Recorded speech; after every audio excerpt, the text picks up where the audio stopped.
part 2 of K-pop racism, cultural appropriation, colorism, and cultural insensitivity, history, and black culture.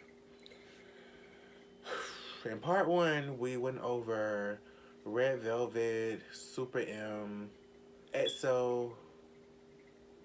We even went over ESIDs, like some things that TMZ did to them, and it wasn't that deep, but they got mad about it. But yeah, it's just like I never knew that. Okay, I knew that K-pop was influenced by black culture. Just generally, I knew that already. The rapping, the R&B, especially the R&B songs, I very inspired by black culture. However, I didn't know that it was this deep. Like calling out other group members dark, um, the hair. It's like one of the guys in part 1, he did a blackface thing, I believe, and then he came back and did a whole music video still in black culture. And it's like, you didn't learn from the first time? So, enough said. Let's get right into it. Finish this up. Sautegi and Boys, the hip-hop group credited for starting what K-pop is today. In one of their most popular performances of their top song, Come Back Home, one of the group members, Lee Juno, along with a few other people on stage, are seen wearing blackface. Juno also has braids. To this day, the group's fans deny the blackface, simply calling it a dark tan. But if you slow down the performance, you can clearly see the parts of their skin where they didn't put the brown paint. For Juno, this included his ear and a huge gap on his neck. For another one of the guys on stage, you can see that they only painted his face and left his neck completely bare. There's another guy painted as well, they missed his ear. Big Bang. Whoa. G-Dragon did blackface. Daesung also did blackface.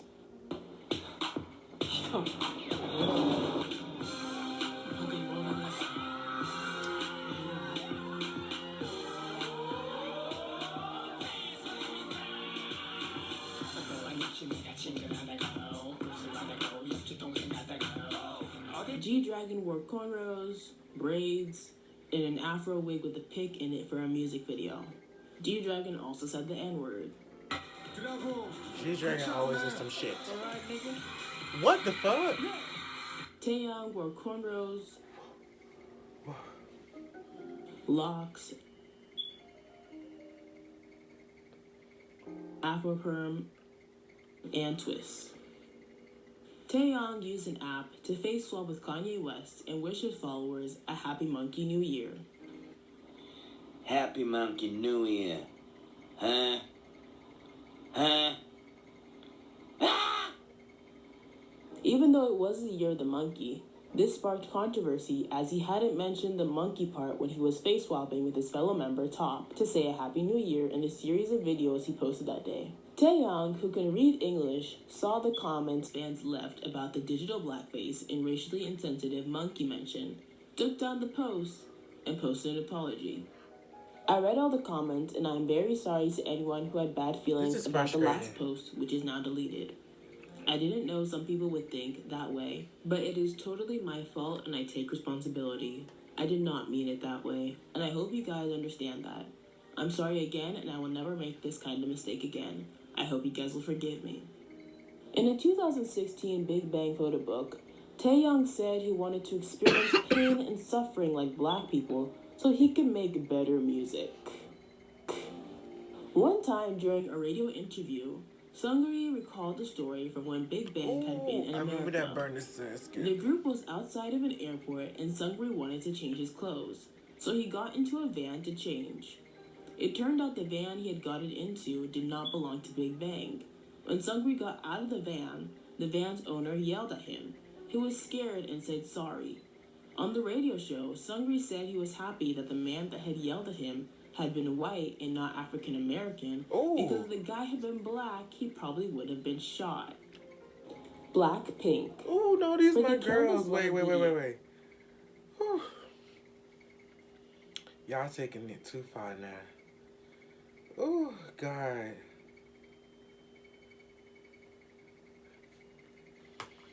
He's my girl, y'all. I can't take it. NCT and EXO, I love them too. So it's like really devastating that they are all in this. And it's like Blackpink. I don't know what they're gonna say, but I have a feeling they're gonna talk about Lisa wearing those braids. And it's like they go off. I didn't mind it, honestly, when I first saw it. Video, Lisa wore yarn braids. Blinks, the Blackpink fandom, tried to defend this appropriation by saying the braids were a part of Thai culture, referencing Khao San Road. And because Lisa is Thai, it was therefore not appropriation according to them. Khao San Road is a tourist street in Bangkok, Thailand. That fits. This street became a backpackers hub starting in the 1980s, with its popularity as a tourist destination picking up in the 1990s after the release of the book by Alex Garland titled The Beach, which was followed by a movie adaptation starring Leonardo DiCaprio. DiCaprio, who had just gotten his big break due to the Titanic, made many places in Thailand famous as a result of that movie, including Khao San Road. The street serves as a place for foreigners to eat, shop, and party. Due to the amount of traffic from foreigners, the street is a melting pot of cultures. For example, on the street they have an Italian pizzeria, Israeli restaurant, Thai food vendors of course, an Indian cuisine restaurant, and a Starbucks. Another thing you can do on Khao San Road is get your hair done in braids, cornrows, locks, and other black hairstyles. You can't find these hairstyles in Thai culture aside from Khao San Road because they do not originate from Thailand. These hairstyles were introduced to Thailand via the Rastafarian wave, which originated from Jamaica. Like I explained earlier, black artists like Bob Marley popularized the Rastafarian movement by way of reggae music, reaching every corner of the world, Thailand included. This is the same way black hairstyles were introduced to Korea via the reggae music, and that's why Koreans literally call black hairstyles reggae hair. Just because these black hairstyles are being commodified in Asia to make money from foreigners does not make them any less black. The mannequin head with the braids wearing the Statue of Liberty headband sitting right next to the Native American dream catchers couldn't better illustrate the presence of non-Thai cultures being sold by these vendors. Right. When you search yarn braids on Google, there's a reason only black women appear in the search results. As a matter of fact, the only history of braids in Asia that I could find was in Tibet, a region in China, and it wasn't hard to find. Tibetan women are known for wearing very thin micro braids. These braids are used to mark marital status, social rank, and tribal affiliation. They are often adorned with stones made of coral and turquoise. For Tibetan weddings, the braids are used to secure headpieces and other decorations. In older Tibet, a woman from a rich family's hair could weigh 20 to 30 kilograms. Damn. The Chinese government discourages Tibetan braids as it prevents Tibetans from assimilating into mainstream Han culture. Despite this, Tibetan braiding is making a comeback with tourism, where foreigners can get a few micro braids done in their hair with thin ribbons. Ribbons in the micro braids also have a cultural significance as they used to signify widowhood. As you can see, Tibetan braids look nothing like Lisa's. Even the modern ribbon ones that are thin and never cover the entire head, unlike Lisa's thick yarn braids that cover her entire scalp. It's unfortunate the amount of blatant lying and gaslighting of black people K-pop stans are willing to do to defend the indefensible when it comes to their faves explicitly appropriating black culture. You got a point. On that note, Blinks have been working overtime to convince people that Jenny did not say the N-word in this trainee video.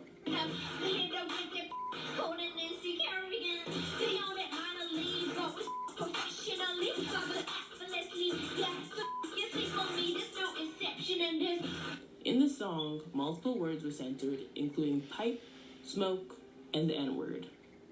Blinks claim that Jenny replaced the N-word with this word, which makes no sense. If they had allowed Jenny to censor words, she would have censored all the words they bleeped out so they wouldn't have to bleep them out in the first place. The S sound you hear before they bleep the N-word is her saying, "so these," before the N-word lyric. Another defense the Blinks are using is that YG doesn't censor the N-word, referencing another YG trainee who covered this same song.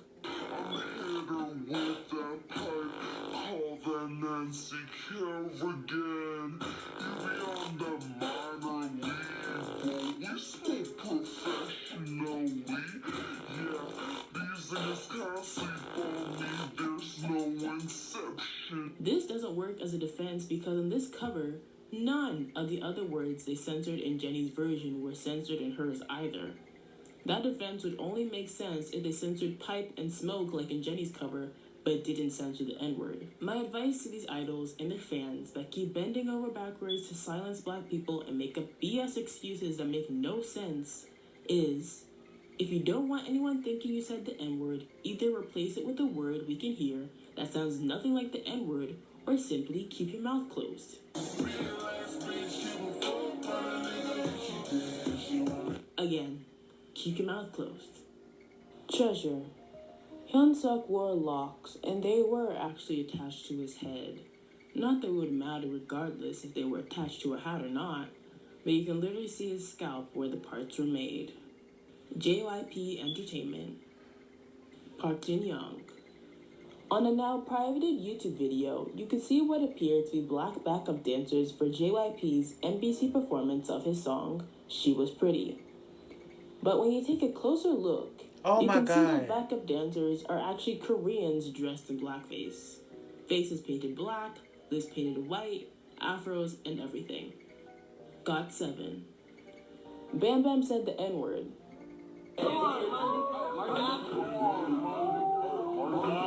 After the Snapchat video went viral, he left this comment on Instagram. I want to say I'm sorry for what I've done, and I know this is all my mistake. I don't want to stay quiet like this. I'll do something when I get back to Korea, I'm I about to pull my promise. freaking I'm sorry for making a lot of you hair guys out. upset. Look what I got This is up there. all my fault. I'm sorry. Ooh. Jackson wore locks for a Pepsi ad. When his black... Yo, I love Jackson. Why is she doing this to me? I'm about to cry. fans called him out for the appropriation and tried to explain to him why they were offended, he responded by laughing at them, saying it was ridiculous and calling them haters. Ooh. And I quote, LOL, that's ridiculous. I made this decision because I am too in love with the culture, no matter if it's music-wise, people, background, or anything, and I truly respect it with my heart. It's a complete misunderstanding. I don't think I'm the only one doing this, and if people are going to point fingers at this, so be it. Haters gone hate. I have all my love and respect for all race. But if you think this whole thing is disrespecting or mocking your race, I'm really sorry, but you are on the wrong page. Twice. Yikes. Ji-ho told Jung-yeon not to get too tan when she went to Law of the Jungle, a variety show. Chewie confronted her over the colorist comment asking, why? I'm dark. Jung-yeon then said, Chewie, why are you dark? Nayeon and Jaeyoung came to Chewie's defense saying, she's always dark. Jung-yeon then started backing off saying, sorry, after which Jaeyoung said, I'm dark too. Chewie then said, it's the color of healthy skin, what? Jung-yeon replied saying, you're right, it's the color of healthy skin, and Chaeyoung agreed. Ji-ho didn't say anything during this exchange, despite her comment being the reason the discussion started in the first place. Momo sang the N-word. 3살 전부터 춤을 췄어요. 3살 전부터 춤을 췄어요. Ji-ho dressed up as a Native American for Halloween. 온수 근데 오늘도 이제 보시다시피 MC를 맡은 인디언 지효입니다.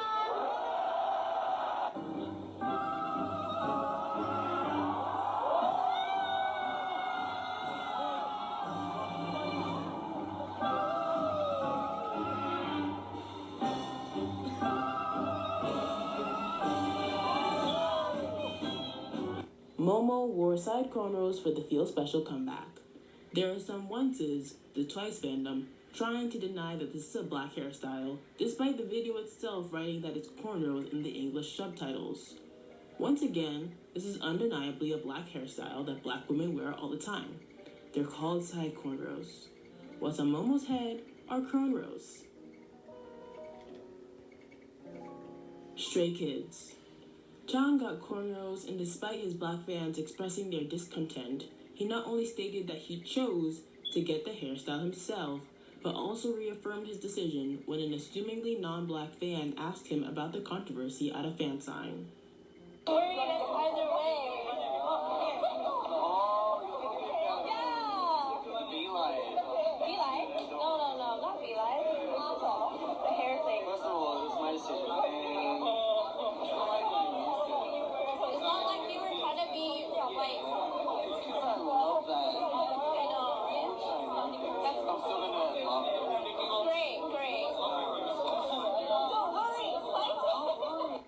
Hyunjin wore a do-rag for a performance. ITZY. Yeji had locks for the wannabe promo, and she called it swag hair. She also wore a cornrow ponytail for ITZY's Days photo shoot. For my, this isn't a black hairstyle crew. Do y'all not get tired, or do you just like being proven wrong? Once again, black women are known for wearing cornrow ponytails. EXID. Ellie said the N-word. 막 이래 뭐라는 네가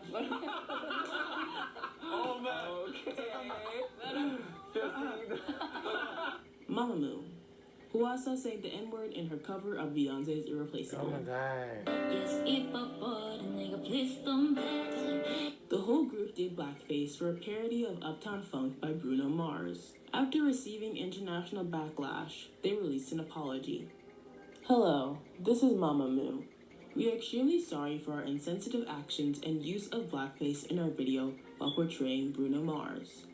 There is no excuse for what we did, and there are not enough words to explain how regretful we are. We are heartbroken to have hurt our international K-pop fans so deeply.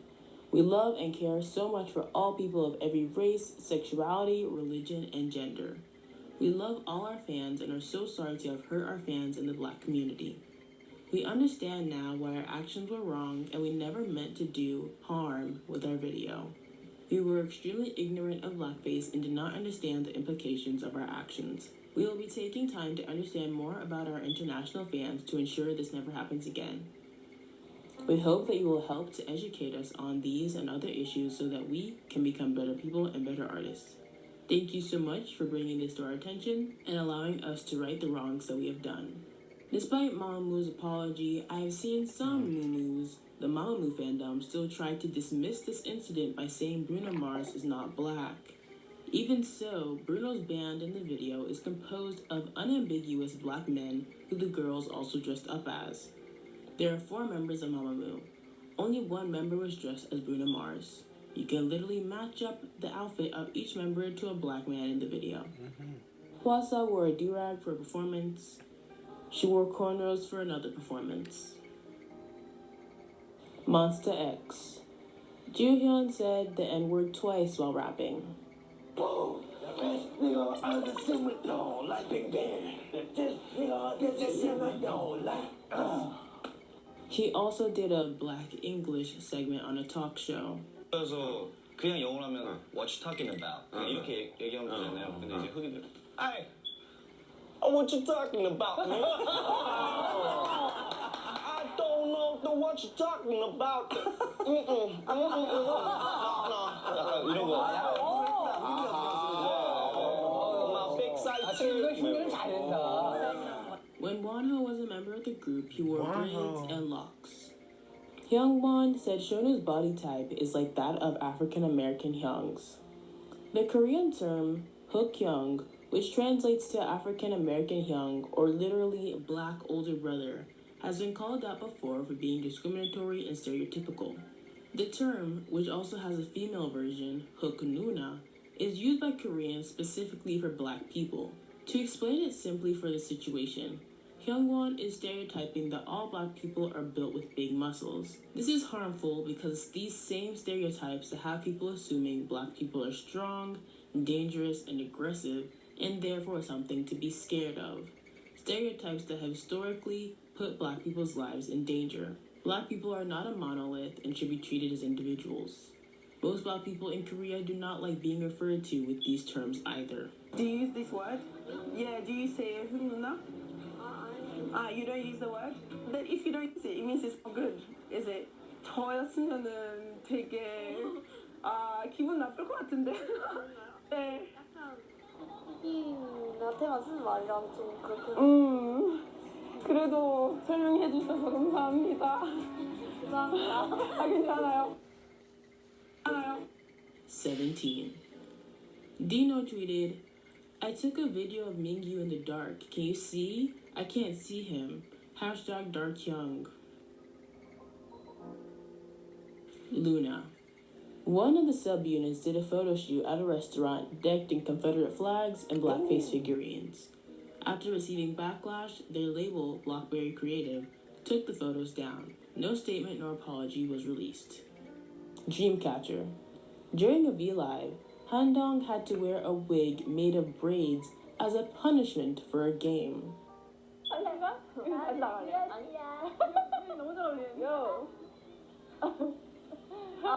After receiving backlash, the video was removed from V-Live and the company released an apology. We apologize. We would like to apologize for the concern we have caused during the recent broadcast of Neighbor Rooftop Live. Like, I'm just In the so problematic shocked. scene, Dreamcatcher members were performing a penalty mission where an improper prop was used. Dreamcatcher Company fully agrees that we lacked sufficient understanding for sensitive issues in regard to each country, race, and culture.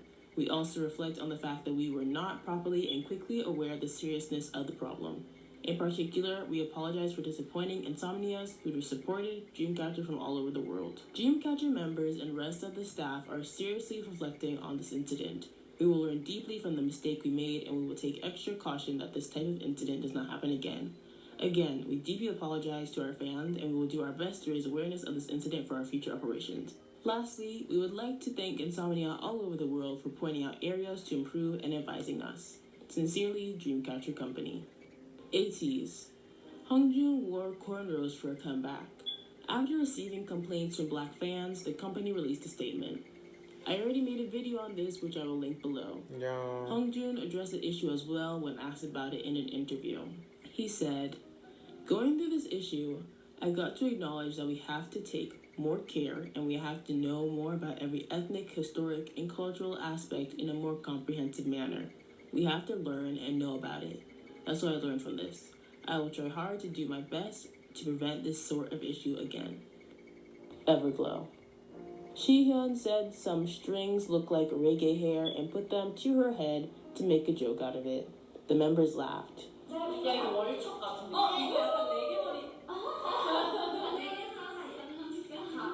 My issue with this is that once again, a K-pop idol is making fun of a black hairstyle. I really wish if they didn't have anything nice to say, that they just keep our hair out their mouths and off their heads. That is truly all we're asking for. Make sure to like, comment, subscribe, and turn on post notifications for more videos like this. Thanks for watching, and I will see you guys later. You love black culture, but do you love me? You love how I sound, my voice, these beats, this flow. Not me though, right? You love how I look, my hair, this skin, but me? Nah. You love my culture, but do you love me? What a world that would be.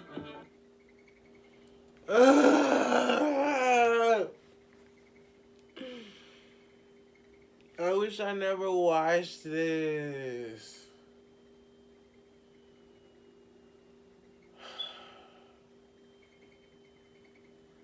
Y'all, I wish I never watched this. This is like traumatizing to me. I'm about to cry because I never expected this.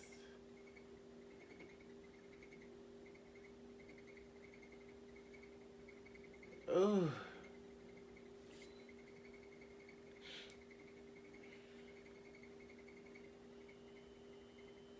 And it's like some of them was doing stuff multiple times, like countless times. Like, you don't understand what you're doing is wrong. Why you keep doing this? Anyways, y'all, make sure you like, comment, and subscribe. And don't forget to hit that notification bell. Period. Catch you in the next reaction.